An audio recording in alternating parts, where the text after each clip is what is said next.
My name is Alicia Spina, and today I will be talking about a major epidemic that has plagued our world and millions of people in it. So every day we wake up in our homes and we take a shower with clean running water. We then put on all of our favorite products and our favorite our style of clothes to look best for the day, and go off to another day of school, work, family, and friends. Now imagine if you live in a one-room hut in Central Africa. You wake up each day to the heat of the morning with an empty, aching stomach due to famine. You look at the rest of your family members and you realize that they're suffering as well, and you know that the day's ultimate goal and priority is to get clean water to sustain your loved ones. The Water Organization states that in Africa alone, there are over 345 million people without access to clean water. This is more than the population of the United States alone, and this is a major epidemic. Contaminated water, poor hygiene, and poor sanitation plague millions of helpless men, women, and children across the world. First, I'll be talking about the heartbreaking facts and reality that the water crisis poses on millions of people.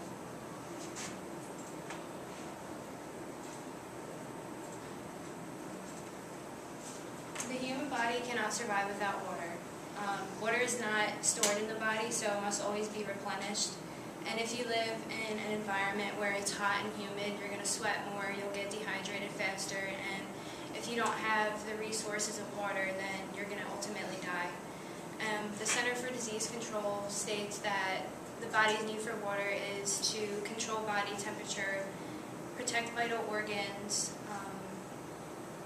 eliminate waste through sweat, urination, bowel movements, and ultimately to prevent dehydration. Because if you live in an undeveloped country that doesn't have medical aid or medical help and you become dehydrated, that's pretty much a death sentence because you don't have those resources anyway.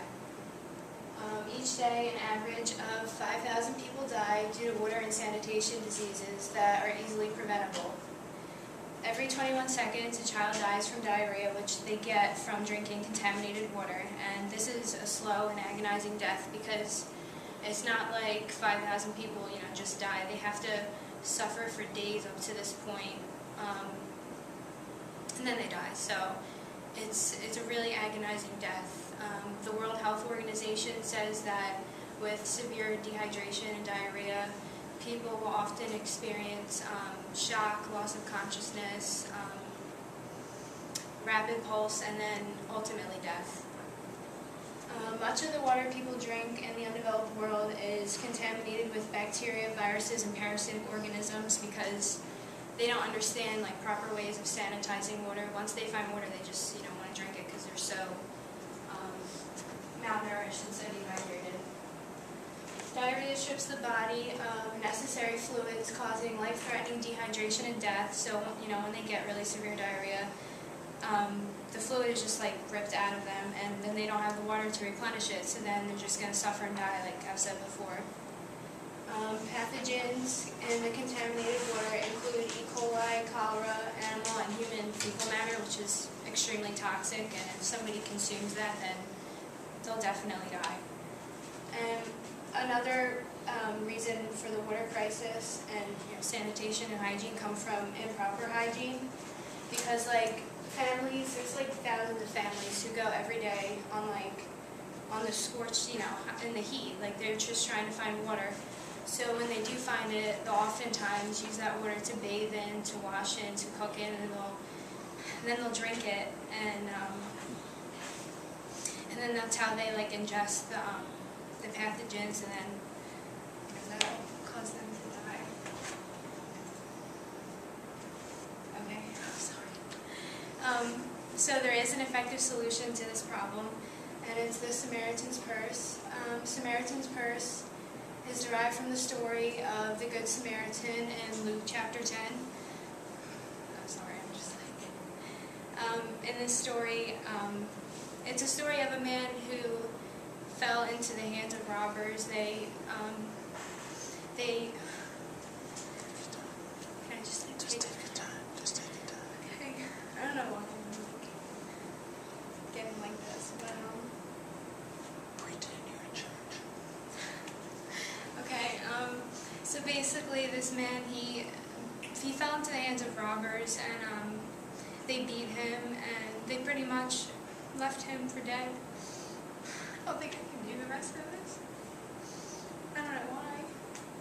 They pretty much left him for dead, and two men walked by, and they left him there. They didn't have any pity on him, but a man from Samaria, hence the name Samaritan's Purse, walked by, and he had pity on him, and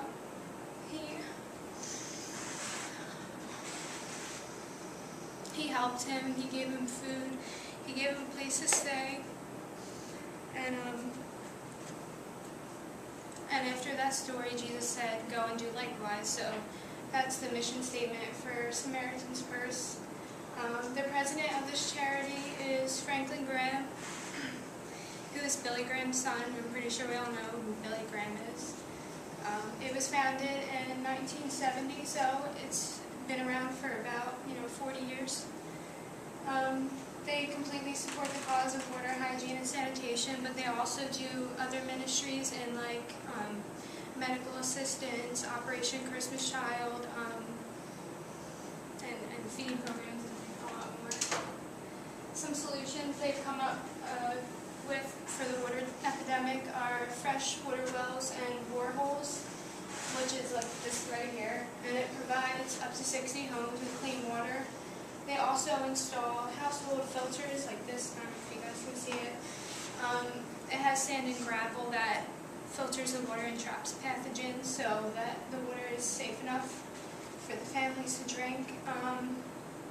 They do hygiene education workshops where they just teach people how to wash their hands, cook, clean, go to the bathroom in a sanitary way. They do water protection where they cap off natural springs, and they catch rainwater that's clean for the people to drink. And they also have community filtration systems in times of disaster where it'll filter thousands of gallons of water and provide it to all the people who are devastated. So basically, Samaritan's Purse has created this bridge to help people in other countries who don't have the basic necessities of life. So now it's our opportunity to give back to that and to help others who don't even have water to drink. So any donation to this organization is greatly appreciated. Any donation can save a life, a child's life. So far, through the water projects, the statistic for children dying of diarrhea used to be every 21 seconds, but now it's every 15. It used to be every 15, now it's every 21. So it's been reduced a little bit, but we still need your help to combat this epidemic. So if we can just help our brothers and sisters across the world get, what they basically need in life, that would be greatly appreciated.